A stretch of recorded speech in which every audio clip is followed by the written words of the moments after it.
인구 절벽, 저출생 대책을 논의하기 위한 국회 인구위기특위가 본격 활동에 들어갔습니다.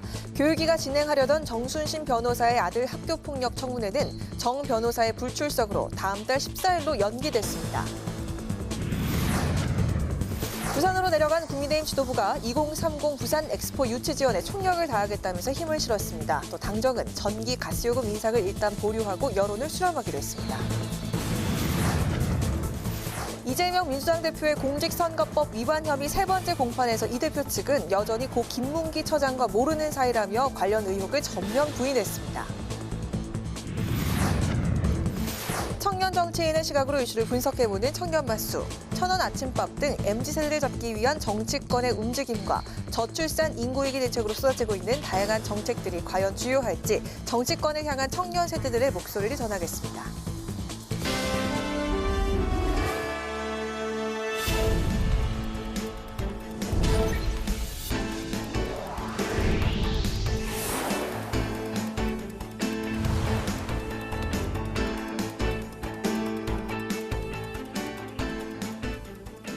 여러분 안녕하십니까? 3월 31일 금요일 국회 라이브 6 시작하겠습니다.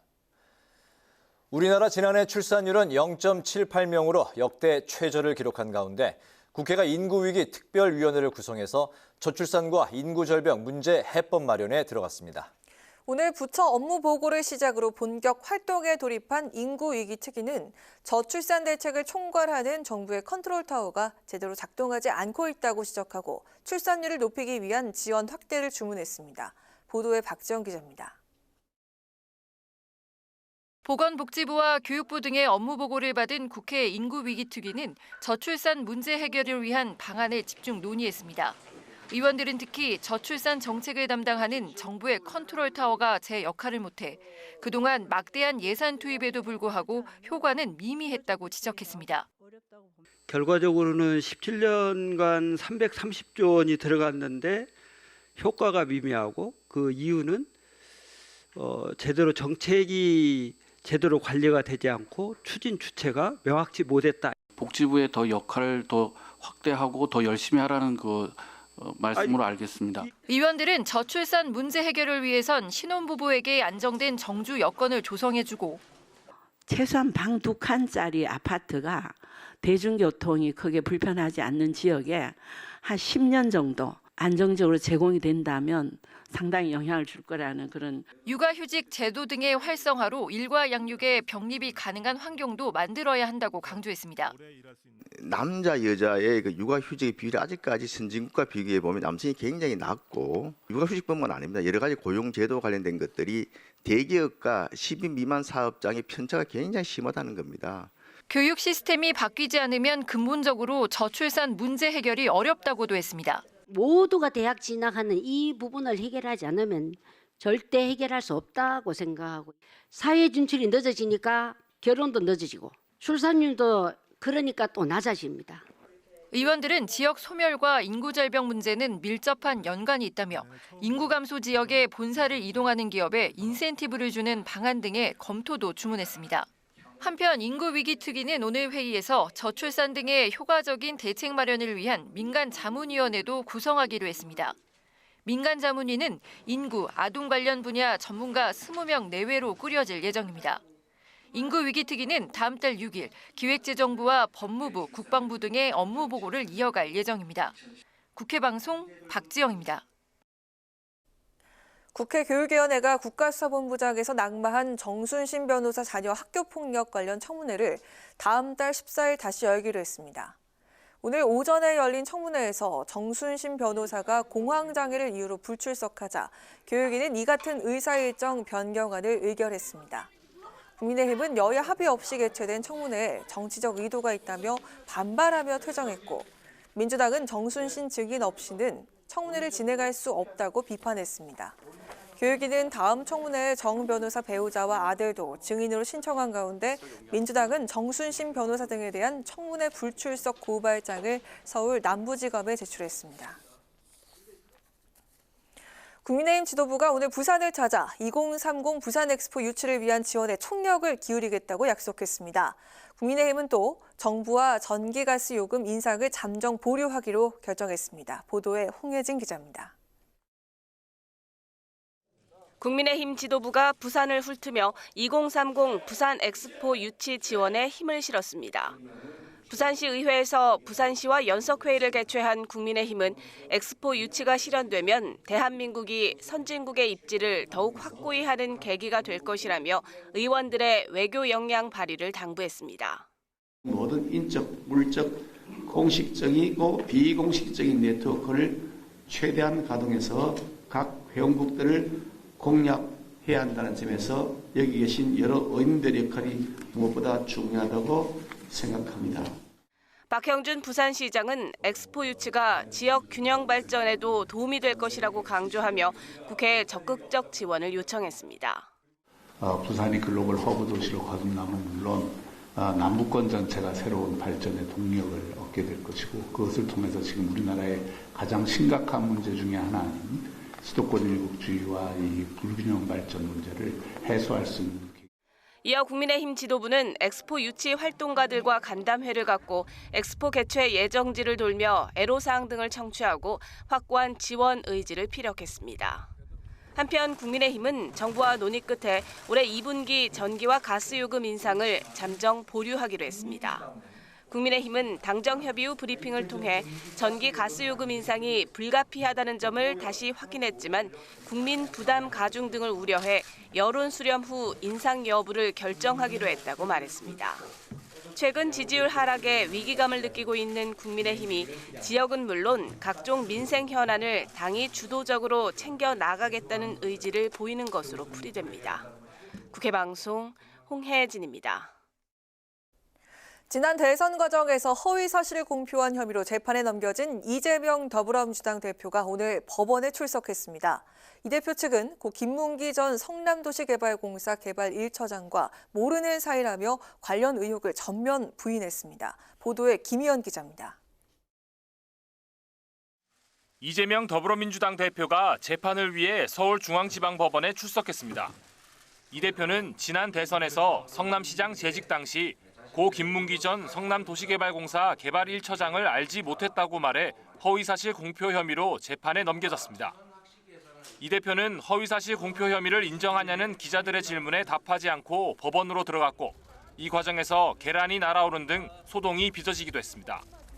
이 대표가 지난 대선 당시 대장동 의혹 수사를 받다 극단적 선택을 한 고 김문기 전 처장과 아는 사이인지 모르는 사이인지가 공판의 쟁점입니다. 이 대표 측은 검찰이 제출한 사진이나 영상에서 이 대표와 고 김문기 전 처장이 눈을 마주치거나 대화하는 장면이 없다며 같은 프레임에 있다는 이유로 가까운 사이라고 판단할 수 없다고 주장했습니다.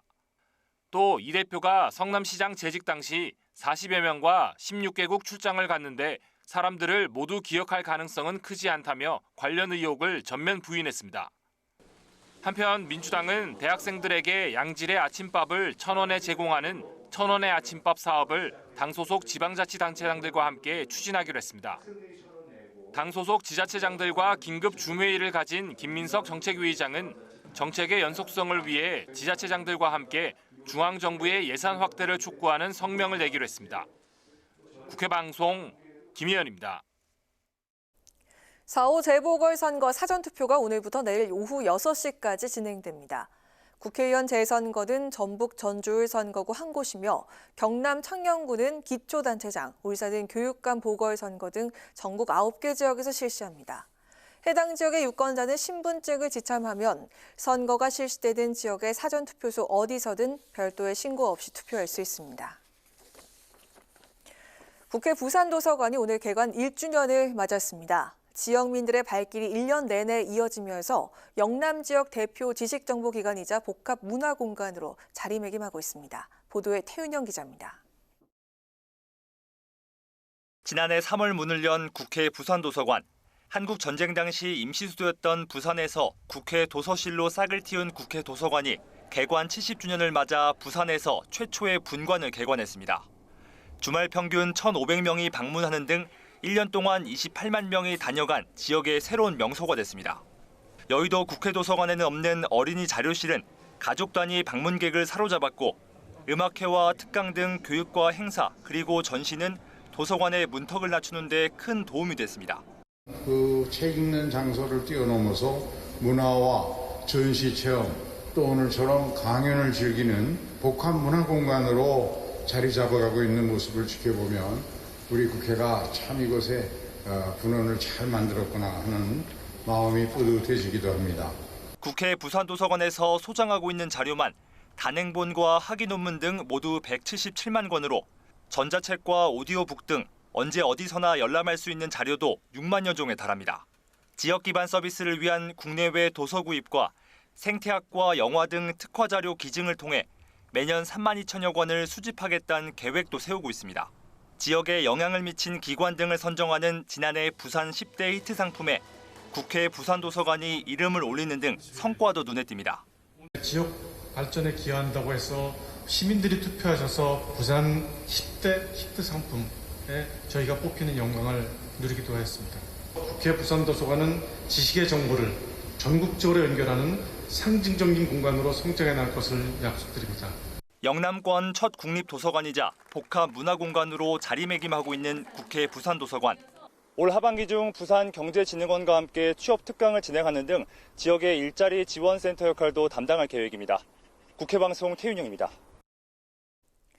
최근 정부가 발표한 국가 탄소 중립 녹색 성장 기본 계획을 두고 시대에 역행한 정책이란 주장이 제기됐습니다. 한정혜 의원은 탄소 중립은 2050년까지 이어달리기를 해야 하는 정책이라며 미래세대 관점을 포함한 여론을 수렴해 수정해야 한다고 밝혔습니다. 권경락 활동가는 정부가 2027년까지 연평균 2%의 감축 계획을 제시했는데 다음 정부는 3년 동안 연평균 9.3%를 감축해야 한다며 부담을 다음 정부로 넘기는 결정이라고 지적했습니다. 구제역 등 국가 재난형 가축 전염병 방역에만 집중해 사람과 동물의 공통질병인 살모넬라 등 다른 질병을 관리하는 방안이 부족하다는 지적이 나왔습니다. 홍문표 국민의힘 의원은 가축질병 방역 정책 제도 개선 토론회를 열고 가축 방역은 제2의 국방이라면서 재난형 전염병을 비롯한 농가 생산성 저해 질병을 선제적으로 예방해야 한다고 말했습니다. 이영주 경북대 교수는 종개장 환경 모니터링을 시범 실시해 고기, 계란, 부산물 등의 생산 단계별 살모넬라 관리 체계 구축 방안을 제시했습니다.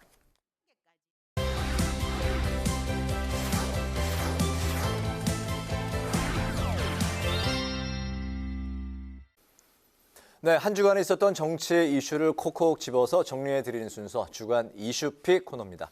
김지수 아나운서 나와 있습니다. 안녕하십니까? 네, 안녕하십니까? 네, 한 주간 잘 지내셨죠? 네. 바로 그 첫 번째 이슈픽 들어갈까요? 네, 첫 번째 이슈픽 같이 보겠습니다. 블랙핑크에 흔들린 외교 안보 라인입니다. 네, 요새 특히 이제 블랙핑크 이야기가 많이 나와서 저도 처음으로 오늘 노래를 들어봤습니다. 아, 그렇습니까? 네, 벌써 데뷔 10년 차라고요? 거의 한 7, 8년 됐고요. 네. 저도 뭐 잘은 모르는데 멤버 중에서 저랑 이름이 똑같은 지수가 있어서 저도 조금 관심 있게 보고 있습니다. 예. 자, 본격적으로 이야기 들어가 볼까요? 네, 지금 대통령실이 2실로 구성되어 있지 않습니까? 네. 비서관, 비서실 그리고 안보실인데요. 이 20여일 만에 비서실의 김일범 의전 비서관, 그리고 네. 안보실의 이문희 외교 비서관, 그리고 이번 주에는 김성한 안보실장이 교체가 됐습니다. 네, 한미 정상회담은 이제 한 달 정도 남겨놓고 전격 이제 그 국가안보실장이 이제 교체가 됐기 때문에 여러 가지 이제 설왕설래가 나오고 있는데 거기에 이제 블랙핑크, 레이디 가가 합동 공연도 하나의 그 원인 제공을 했다 이런 이야기 나오고 있네요. 네, 그렇습니다. 그래서 제가 제목을 블랙핑크에 흔들린 외교 안보 라인으로 잡았는데요. 네. 윤 대통령이 다음 달에 있을 한미 정상회담을 위해서 12년 만에 국빈 자격으로 미국을 방문하는데요. 또 한미 동맹 70주년이거든요. 네. 그래서 더 뜻깊은 자리가 될 것 같은데 지난 1월에 질 바이든 영부인이 만찬 공연으로 블랙핑크와 레이디 가가의 합동 공연을 제안을 합니다. 그런데 국가안보실이 이 내용을 여러 차례 누락한 사실이 드러났고요. 이를 뒤늦게 한 윤 대통령이 경로했고 결국 김성한 실장이 자진 사퇴 형식으로 물러났지만 사실상 뭐 경질이다 이런 평가가 나오고 있습니다. 뭐 한편 대통령실은 이 합동 공연이 뭐 방미 행사 일정에는 없다고 이렇게 오늘 공식적으로 밝힌 상태입니다. 네, 보고 누락이 이제 뭐 그 어느 뭐 그 단체든 간에 상사한테 누락을 했을 경우 이게 뭐 간단한 문제는 아니지만 그렇다고 해서 이게 그 한미 정상회담을 이제 코앞에 두고서 국가안보실장을 전격 교체한다는 거는 이제 굉장히 요 자체만으로는 좀 무리가 있는 거 아니냐. 그렇기 때문에 다른 이유가 있는 게 아니냐. 좀 이런 그 의혹들이 또 나오고 있어요. 그렇습니다. 그런 얘기들이 들리고 있는데요. 이 김성환 전 안보실장과 김태효 안보실 1차장입니다. 네. 1차장 사이에 정책 추진 과정에서 좀 갈등이 있었다. 이런 얘기들이 있던 것으로 알려졌는데요.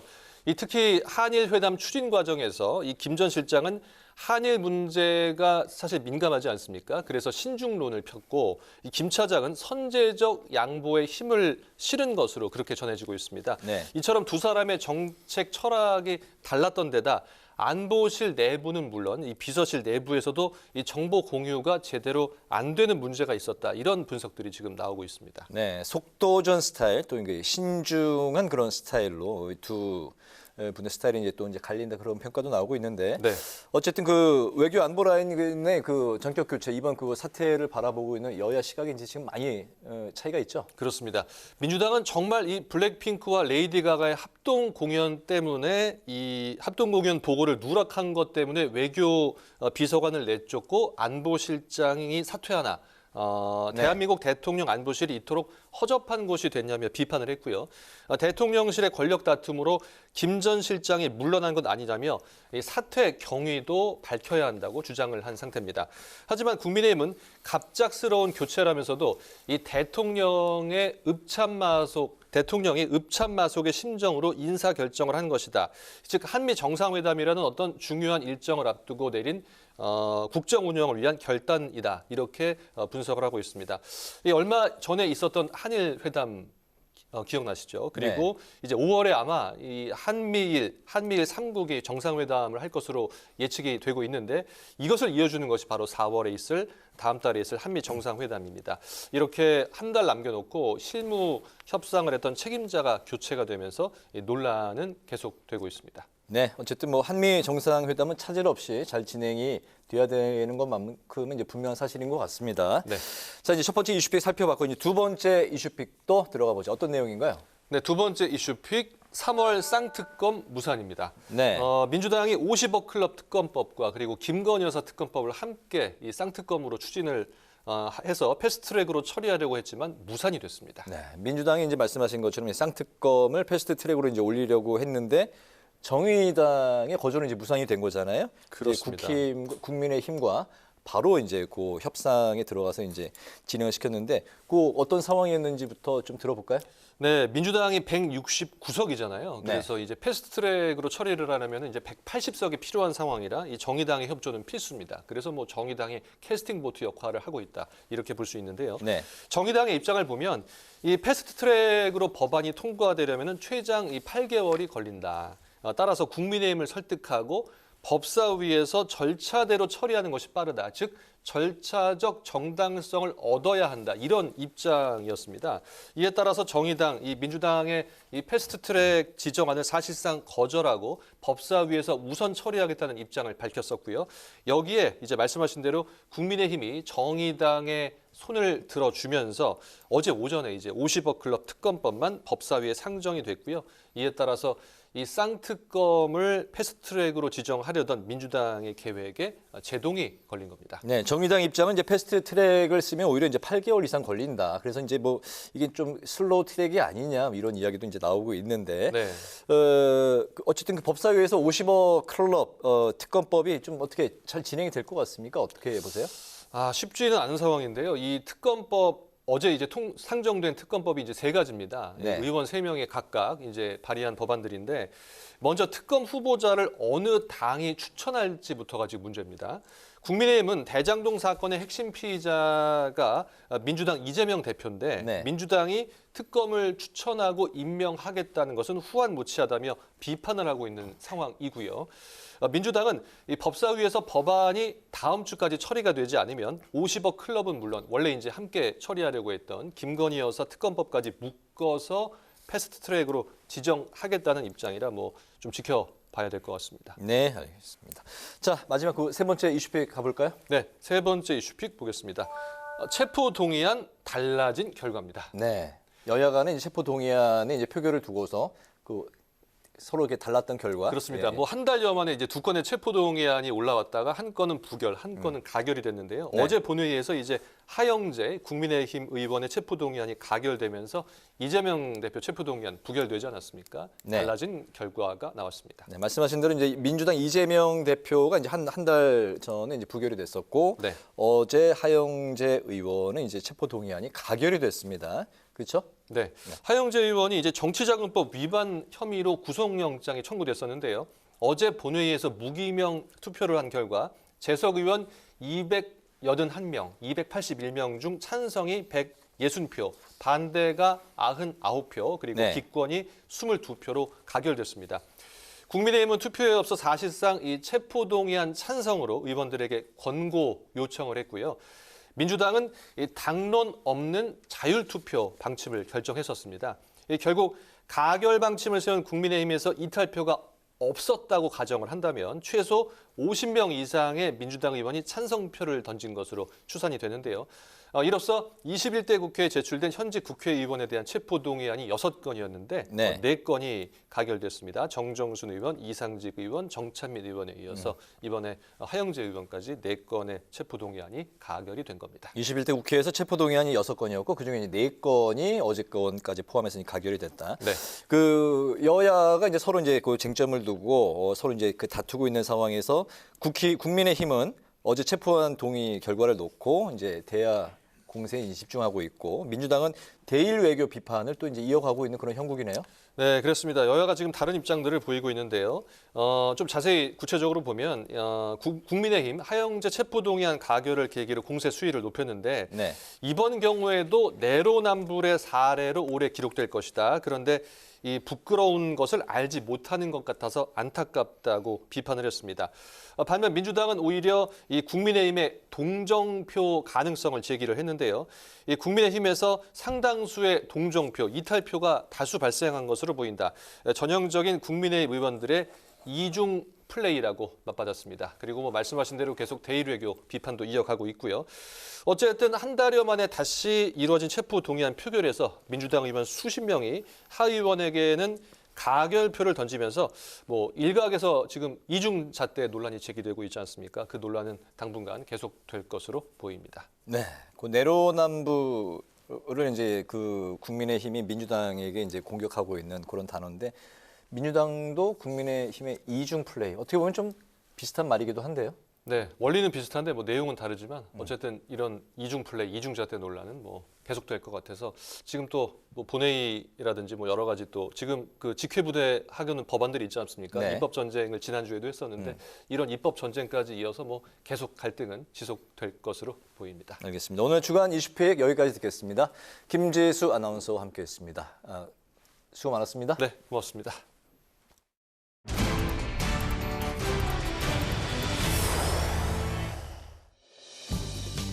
3월 31일 정치권의 뜨거운 말말말 강아랑의 정치톡 시작하겠습니다. 오늘 첫 번째 정치톡은 내로남불 대 이중플레이입니다. 하영재 국민의힘 의원에 대한 체포동의안이 국회를 통과했죠. 가결된 것을 두고 여야가 설전을 벌였습니다. 우리는 평소에 불체포 특권을 포기하겠다고 한 그 약속을 국민들께 지켰다고 그렇게 생각합니다. 그에 반해서 민주당은 대선 때도 그렇고 기회 있을 때마다 불체포 특권을 포기하겠다고 하고 지키지 않았다는 점을 국민들이 잘 보셨을 거라고 생각합니다. 부끄러운 것을 알지도 못하는 것 같아서 더욱 안타깝습니다. 네, 국민의힘에선 사실상 가결로 당론을 모은 만큼 국민과 한 약속인 불체포 특권 포기를 지켰다고 주장하고 있는데요. 반면 더불어민주당은 국민의힘 내에서 상당수의 동정표와 이탈표가 발생했다고 목소리를 높였습니다. 찬성과 가결이 당론인 것처럼 지금까지 지속적으로 입장을 말해왔지만 이 하영재 의원 본인의 신상 발언과 지속적인 읍소, 개별 연락 이런 것들로 인해서 상당수 이 동정표, 이탈표가 다수 발생한 것으로 보입니다. 전형적인 국민의힘 의원들의 이중 플레이라고 생각됩니다. 네, 하연에 체포동의안은 참석 국회의원 281명 중 160명이 찬성표를 던지면서 가결 정족수인 141명을 훌쩍 뛰어넘었습니다. 국회의원 하영재 체포동의안은 총 득표수 281표 중 가 160표, 부 99표, 기권 22표로서 가결되었음을 선포합니다. 21대 국회에 들어서 현직 국회의원에 대한 검찰의 구속영장 청구는 이번이 6번째죠. 가결이 된 건 지난 2021년 정찬민 의원의 체포동의안 통과된 지 1년 6개월 만입니다. 최근 잇따라 부결된 이재명 대표와 노웅래 의원의 체포동의안과 비교해보면요. 많게는 찬성이 60표, 반대는 50표 넘게 차이가 나는 결과를 보여주고 있습니다. 이 때문에 민주당은 방탄 정당이란 여론을 또 한 번 안고 가게 됐습니다. 이중잣대 논란에서 자유롭지 않다 평가가 나오면서 이재명 대표의 사법 리스크가 재점화되는 모양새입니다. 비명계를 중심으로 이 대표에 대한 추가 체포 동의안이 넘어올 경우 이 대표가 결자 해지해야 한다는 목소리도 커질 것으로 보입니다. 이어서 두 번째 정치톡은 열불나서 부르릅니다.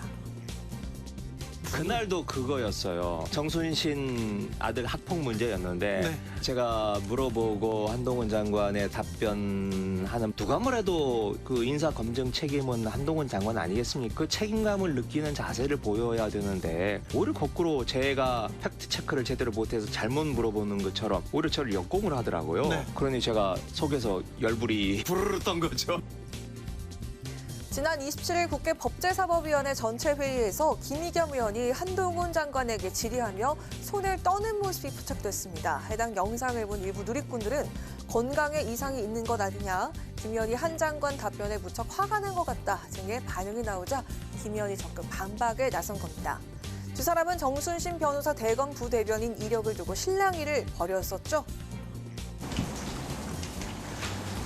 왜 유독 인사검증에 관해서는 이토록 소극적이고 뒤늦게 발언을 하시는지 학폭에 대해서 몰랐다라고 또 말씀을 하셨어요. 정부가 알고도 그거를 인사를 밀어붙이는 거라면 하루도 안 돼서 그거를 철회할 리가 없죠. 이걸 제가 알았다면 그냥 넘어가지 않았을 겁니다. 아픔이 회복돼서 대단히 안타깝게 생각합니다. 뿐만 아니라 지난 30일에도 검찰의 편파 수사 의혹을 두고 설전을 벌였었죠. 김 의원이 윤 대통령 부친의 집 관련 의혹을 제기하자 한 장관은 부동산 현황은 의원님이 누구보다 잘 알지 않냐면서 반격에 나섰습니다. 윤석열 대통령의 부친 집 김만배의 누나가 사준 조사한 적이 있습니까? 제가 구체적인 그 범죄 수사 내용은 잘 모르겠습니다. 김만배 누나에 대해서 서면 조사라도 한다든지 그런 부분에 대해서는 아무것도 하지 않으면서 부동산 중개업자 통해서 한 거 아니었던가요? 부동산 업계에 대해 현황에 대해서 의원님이 누구보다 잘 아시지 않습니까? 두 사람은 악연을 이어오고 있죠. 김 의원이 지난해 10월에 제기한 청담동 술자리 의혹부터 10억 손해배상 청구 소송까지 만나기만 하면 설전을 벌이면서 사사건건 부딪히는 두 사람. 국민들의 눈엔 어떻게 비춰지고 있을까요? 지금까지 강아랑의 정치톡이었습니다.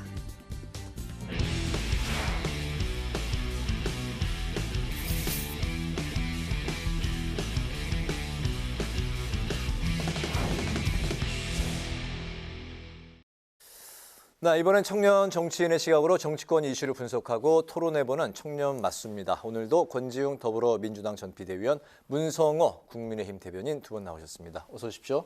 반갑습니다. 네. 요즘에 여야가 MZ 세대 마음을 잡기 위해서 발벗고 나섰는데요. MZ 노조를 서로 모셔가려고 경쟁을 벌이는가 하면 저출생 입법과 대책들도 쏟아내고 있습니다.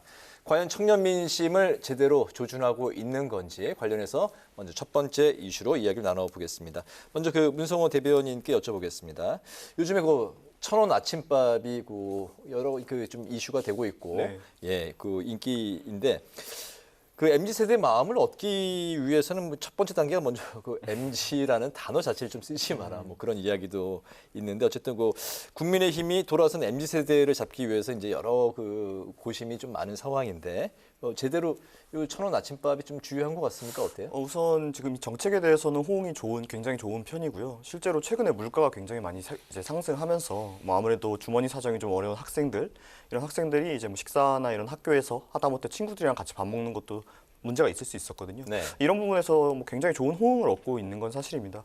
근데 이제 좋은 정책이지만 별개로 이게 어떠한 지금 청년들이 갖고 있는 문제의 본질적인 부분을 해결해 주는 정책은 아니기 때문에 뭐 이것만으로 어떤 MZ 세대가 뭐 지지를 보낼 것이다 이렇게 하는 건 너무 낙관적인 판단이라고 생각을 하고요.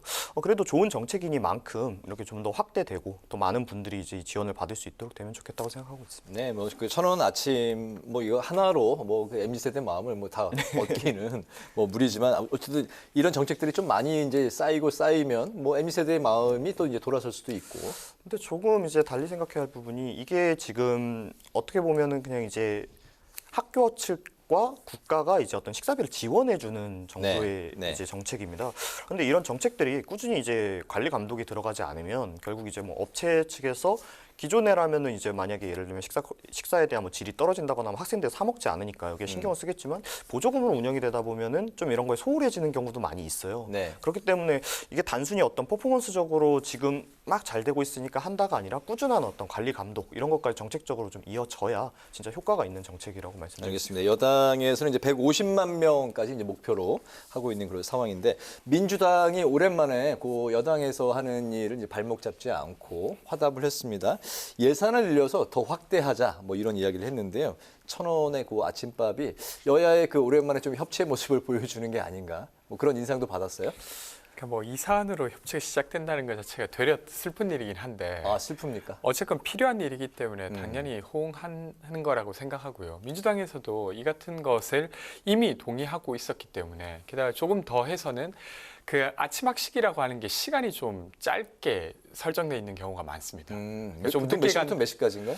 제가 정확하게는 모르겠는데 뭐 7시부터 9시라든지 뭐 이런 시간 제한이 있을 텐데 그것을 좀 더 늘리자는 안까지도 민주당에서는 이야기를 하고 있고요. 네. 근데 다만 조금 이야기 드리고 싶은 것은 이게 대학마다 사정이 달라서 그렇죠. 이렇게 국가에 어느 정도 지원만 있어도 천안 학식을 만들 수 있는 데가 있는가 하면 그 대학마다 사정이 다른 건 다르다는 건 그 대학의 이제 그 재정 상태가 다르다는 그 말씀인 거죠. 재정 상태이기도 하고 학생 수이기도 하고 뭐 학교 식당의 위치라든지 이런 거에 따라서 되려 이제 학교 식당을 폐쇄하는 대학도 있습니다. 그러니까 재정 여건이 워낙 안 좋고 거기 이용하기가 어려워서 그렇게 될 경우 이 정책이라고 하는 게 되려 대학 내 양극화를 더 키우는 것이기도 하고 그리고 이 정책은 어쨌건 대학생들을 중심으로 한 정책이 되는 거지 않습니까? 그래서 이것만으로 이 어떤 젊은 시민들의 문제를 다룬다는 인상을 주는 건 되려 안 좋을 것 같고요.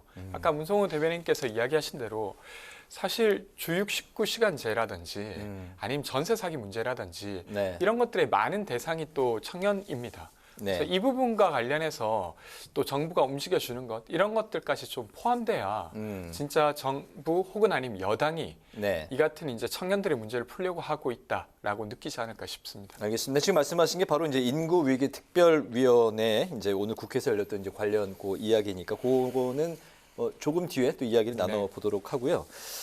윤석열 대통령이 그 며칠 전에 있었던 그 저출산 고령위 회의를 직접 이제 주재를 했습니다. 오늘 그 한국갤럽의 대통령 지지율이 30%포인트로 떨어졌습니다. 전주보다 이제 4%포인트. 조금 더 떨어지면 다시 이제 20% 진입인데 어쨌든 그런 상황에서 MZ세대가 정말 중요하다고 많이 느끼고 계신 것 같아요. 두 자녀도 다자녀고 신혼집 돌봄 서비스 또 난임 휴가를 늘리겠다 이런 그 이야기들이 이제 나왔는데 이제 국가가 이제 그 아이도 책임을 지겠다 대통령이 이렇게 약속을 한 거죠. 네. 근데 이제 이런 부분이 이제 저도 이제 정책적인 부분에 대해서 좀 이렇게 세밀하게 좀 살펴봤는데 물론 확대돼야 되는 부분들이고 더 추가적인 지원이 필요한 부분들이 맞습니다. 진행되어야 되는 정책들이고요. 하지만 지금 대한민국 저출산 문제가 어제 오늘의 일이 아닙니다. 굉장히 오랜 시간 전부터 꾸준히 문제 제기가 되어 왔고 꾸준히 그것에 대해서 우리가 어떤 제대로 된 해법을 내놓지 못하고 있었어요. 그러니까 기존의 이제 어떤 정책들뿐만 아니라 이제 좀 새로운 정책의 패러다임이 제시되어야 할 필요가 있는데 아무래도 이런 부분에서는 조금 부족한 점이 있지 않나 이렇게 생각을 하고 있습니다. 네. 하지만 이제 뭐 저출산 문제라는 것이 워낙 여러 가지 문제가 복합적으로 엮여 있는 일이다 보니까 뭐 이렇게 얘기하는 저도 그렇다면 너가 뭐 해법을 한번 내놔봐라 하면 사실 쉽지 않은 게 또 사실이거든요. 하지만 정확한 것은 우리나라의 저출산 대책은 지금까지 꾸준히 실패해 왔다는 것. 이것을 인정하는 것부터 저는 시작을 해야 된다고 생각을 합니다. 네.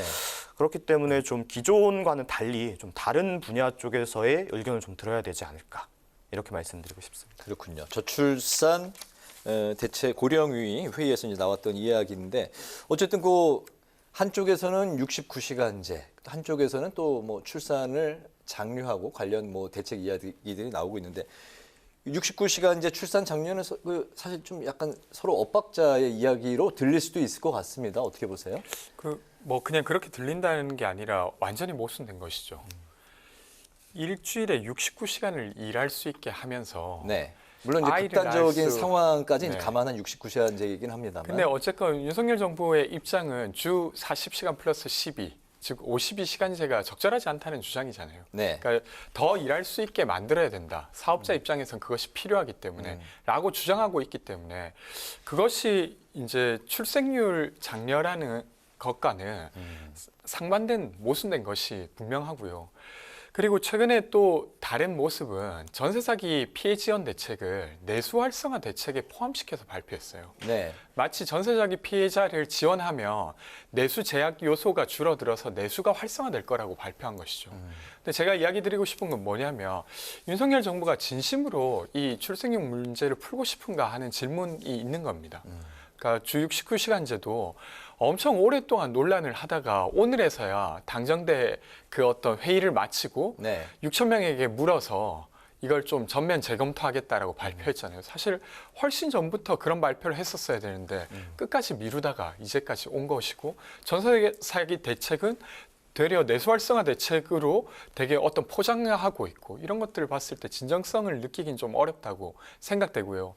근데 그럼에도 불구하고 이 같은 조치, 노력은 필요한데 저는 한 두 가지 정도는 좀 이야기해봤으면 좋겠는데 어떤 건가요? 하나는 어쨌든 대한민국이 경제의 질이 계속 좋아지고 있지만 그 삶의 질이 좋아지고 있지만 너무 경쟁이 치열해지고 있습니다. 그러니까 수도권 집중이 계속 심해지고 있어요. 한 몇 년 전에 처음으로 수도권의 인구가 50%를 넘었거든요. 네. 과거에 수도권으로 사람들이 몰린다 하더라도 그 정도는 아니었던 거예요. 그렇다면 이 수도권에 집중되는 이것을 어떻게 완화할 건가? 지방 소멸 문제. 네. 그러니까 되려 저는 지방 소멸 문제랑도 좀 다르다고 생각합니다. 그러니까 지방이 소멸하는 것이 핵심이 아니라 수도권으로 다 몰리는 것이 문제죠. 네. 그러면 다른 지역에 수도권에 대항할 수 있는 어떤 지역들을 만들어내야 된다고 생각하고 그런 것들이 뭐 초강력 메가시티라든지 이런 것이 아닐까 싶고 또 하나 더는 혼외 출산 관련한 것입니다. 네. 대한민국은 이례적으로 혼외 출산율이 되게 낮아요. 2% 정도밖에 안 되는데 유럽에서도 출생률이 높다고 알려진 프랑스 같은 경우는 혼외 출산이 62% 정도가 됩니다. 네. 그러니까 꼭 결혼하지 않아도 아이를 낳을 수 있는 사회라는 것이죠. 저는 그럴 필요가 있다고 생각하는 게 사실 결혼이라고 하는 게 마음 맞는 사람이 있는다고 무조건 할 수 있는 게 아니라 가족 간의 결합으로 여전히 느껴져요. 저 역시도 저희 집안 좀 그런 게 완화된 편인데도 불구하고 뭔가 가족 간의 어떤 결합, 그 사이에서 어떤 갈등이 생기면 결혼 안 하고 싶다 이런 마음이 드는 것이죠. 근데 그런 상황에 있음에도 불구하고 아이를 낳고 싶을 수 있거든요. 네. 결혼을 하지 않고도. 근데 그런 분들이 아이를 낳고도 잘 기를 수 있는 사회를 만든다고 하는 것, 이런 것들을 고려해 볼 필요가 있다고 생각합니다. 혼외 출산에 대한 이야기는 또 관련해서 또 그 많이 또 또 이야기가 네. 토론을 또 장시간 할 수 있는 그런 이슈인 것 같습니다. 오늘 국회에서 이제 아까 그 말씀하셨던 주거 육아 뭐 이거 말씀하셨는데 더불어서 이제 자녀 교육 문제 해법에 대한 그 이야기까지 인구위기 특별위원회에서 이제 그게 나왔습니다. 하지만 그 정작 그 2030 MZ 세대 마음이 이제 좀 부정적으로 이 회의 이야기에 대해서 탁상 공론만 한다 이렇게 부정적인 또 입장을 보이고 있습니다. 그 청년을 대변해서 두 분은 과연 요 주거 육아 자녀 교육 문제 포함한 저출산 문제 좀 어떻게 좀 해결을 할 수 있는지 두 분의 생각을 좀 들어볼까요? 먼저 문 대변인. 일단 이제 이 정책을 결정하시는 어떤 기성세대 분들께서 물론 네. 많이 노력해 주시고 있는 건 압니다만 여전히 어떤 이 젊은 층의 현실에 대해서 올바르게 인지하고 계시지 못하세요. 뭐 조금 지난 얘기입니다만은 뭐 30살 이전에 3명의 아이를 낳으면 군 면제를 해주겠다 이런 정책인데 지금 누가 30살 이전에 결혼해서 누가 아이를 낳고 그건 이제 뭐 없던 얘기를 좀 그렇죠. 되고 있는 어쨌든 것 간에 같아요. 그런 이야기가 나온다는 것 자체가 네. 이런 이해도가 여전히 굉장히 낮으시다라는 거고요. 그래서 이제 청년분들에게 어떤 이야기를 하고 해야 한다라고 이야기를 하면 네. 그분들도 저희 이제 청년 세대에 이런 걸 올바르게 인지하려고 노력을 해주셔야 되지만 저희도 이분들을 제대로 설득을 해야 합니다. 왜냐하면 이분들 모르는 거 당연한 거예요. 왜냐하면 본인들이 살아왔던 삶과 지나고 난 이후에 그걸 돌아보지 않는 게 또 인간의 본성이거든요. 네. 그러니까 이걸 얘기를 계속 해드려야 됩니다. 명백하게 지금 잘못 생각을 하고 계신 거라고. 이런 방점이 여기에 찍히면 안 된다. 모든 정책들에 대한 면에서요. 근데 좀 세밀하게 얘기하면 저도 아까 권지웅 비대위원께서 얘기하신 거하고 같이 지금 우리나라가 혼외 출산율이 다른 국가들보다 굉장히 낮습니다. 그런데 우리나라가 그렇다고 하면 결혼이 쉬운 사회냐? 그렇지도 않아요. 그렇기 때문에 이 저출산 문제에 대한 것들이 혼인 정책까지도 한꺼번에 해야 되다 보니까 더욱 복잡해지는 부분이 있습니다. 그러니까 저는 좀 아까 얘기했던 것처럼 이 기성과 달리 좀 새로운 활로를 열어서 이런 혼의 자식들도 어떤 사회적으로 손가락질 받지 않고 어떤 나쁜 시선을 받지 않는 이런 시민사회의 의식이 좀 성숙되고 그걸 국가가 좀 주도해 나가야 되는데 그런 부분에서 부족한 점이 있기 때문에 이런 데에서 좀 더 목소리를 내주셨으면 하는 이야기가 있습니다. 두 칸짜리 그 아파트의 그 주거 해결 그리고 육아 자녀 교육 문제, 이게 이제 그 핵심 사안으로 이제 그 정치권에서는 이야기가 오늘 국회에서 많이 나왔습니다. 어떻게 보셨어요?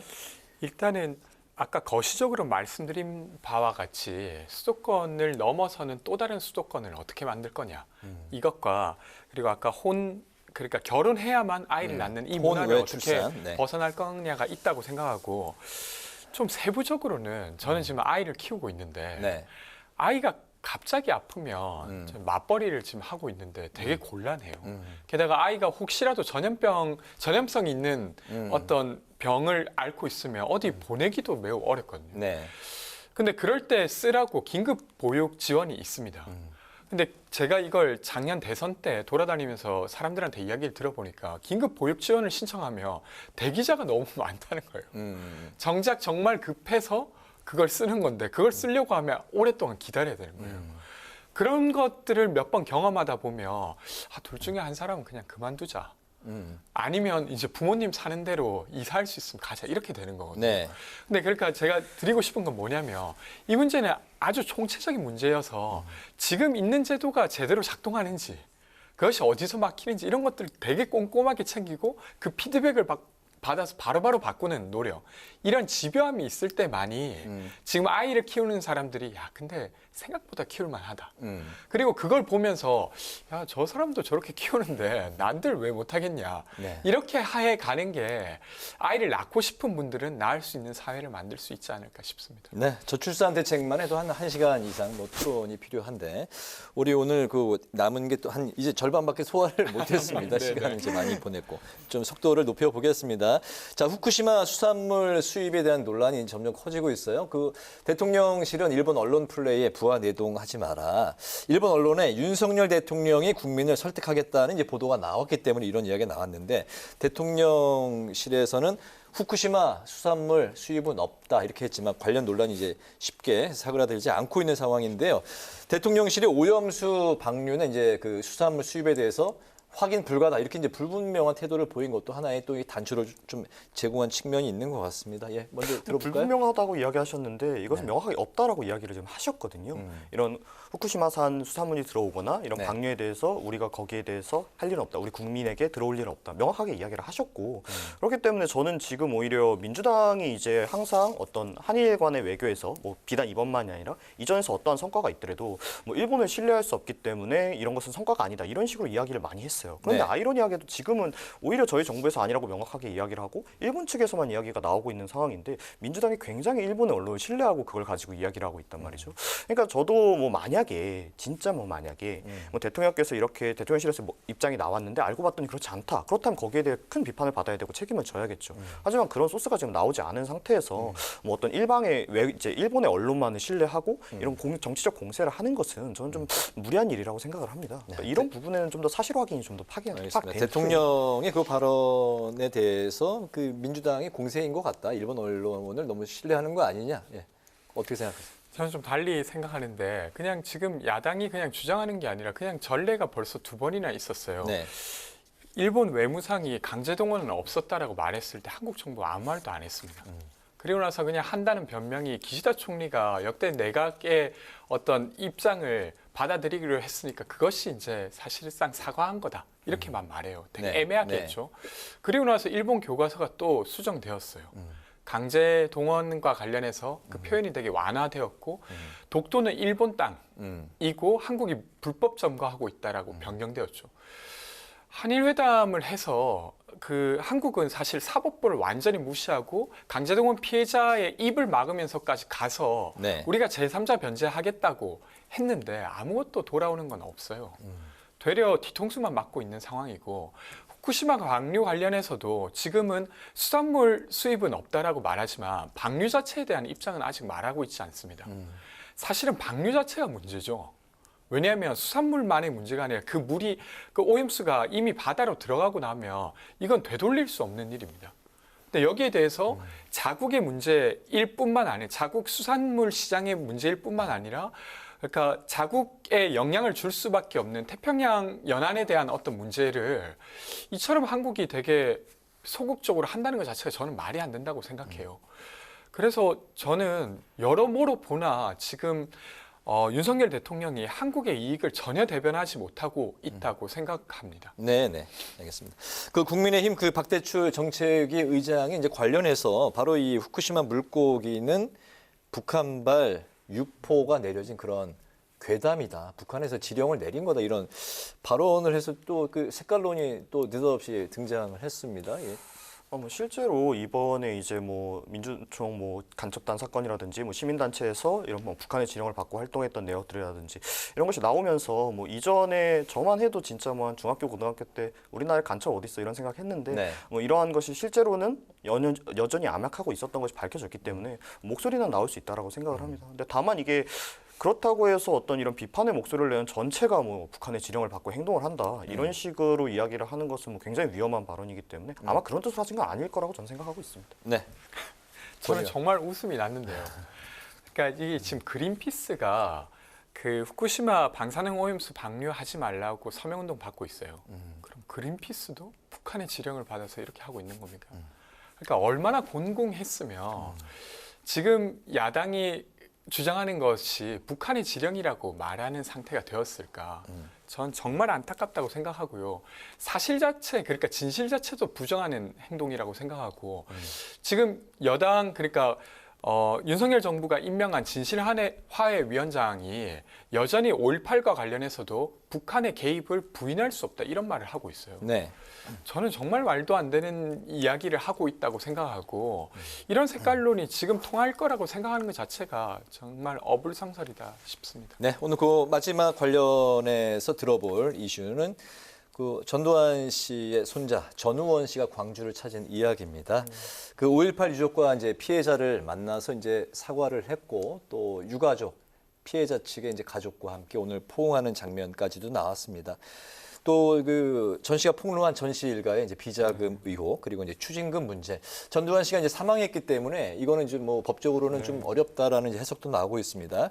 두 가지에 대해서 두 분의 생각을 들어보겠습니다. 전두환 씨의 비자금, 추징금 끝까지 법적으로 뭐 좀 그 추적을 해서 밝히고 찾아내야 된다라는 입장인 것이 이제 관련해서 그리고 이제 뭐 자식 그 아들은 아니지만 그 손자의 전우원 씨의 이런 그 5.18 유족을 찾아서 밝힌 그런 사과, 참회의 심경 뭐 어떻게 보셨는지. 우선 이제 비자금 관련된 부분은 당연히 뭐 찾아내서 뭐 회수할 수 있는 부분이 있다면 회수되는 것이 맞습니다만은 뭐 안타깝게도 일단 당사자가 이미 고인이 된 상태고 네. 그리고 또 시간도 너무 많이 흐른 이유기 때문에 현실적으로 가능할 것이냐 이런 부분에서는 좀 어려움이 있을 거라고 생각을 합니다.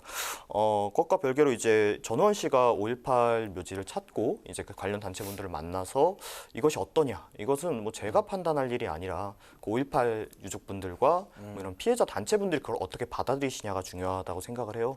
다행히 실제로 지금까지 나온 모습으로는 어느 정도 그걸로 본인들이 이제 겪으셨던 피해에 대한 어떤 심정적인 치유를 조금 이뤄내신 것 같아서 이게 좋은 방향으로 저는 갈 수 있다라고 생각을 합니다. 실제로 근데 이 전원 씨 같은 경우에는 그 5.18 당시에 태어나지도 않았던 사람이에요. 그렇죠. 그런데 이제 본인이 어떤 태어났더니 그냥 이 전두환 대통령이라는 사람의 어떤 손자로 태어난 것이고 그로 인해서 본인이 겪었을 어려움도 있었겠죠. 근데 그런 것을 어떤 뭐 남 탓을 하기보다는 스스로 책임으로 뭐 받아들이고 이렇게 사과를 한다 이런 모습은 좀 어른스럽고 성숙한 모습이 아닌가 이렇게 생각합니다. 추징금에 대해서는 어떤 입장이신가요?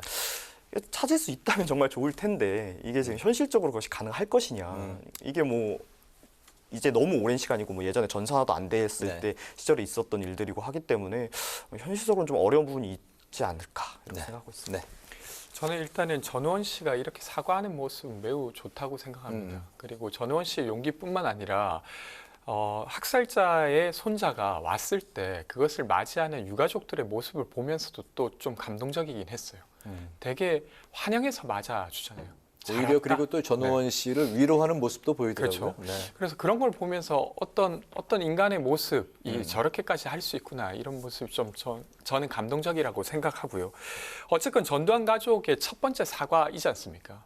그것이 주는 메시지는 분명히 있다고 생각하고 추징금 관련해서는 그러니까 전두환 전 대통령이 그러니까 지금 추징금을 900억 이상을 안 냈어요. 네. 근데 전두환 씨의 집이 여전히 연희동에 있고 그 금액이 상당할 텐데 근데 이것이 이제 이순자 씨 그의 아내였던 이순자 씨가 뭐 마련한 거다 뭐 이렇게 해서 결국 그 집을 지금 지키고 있습니다.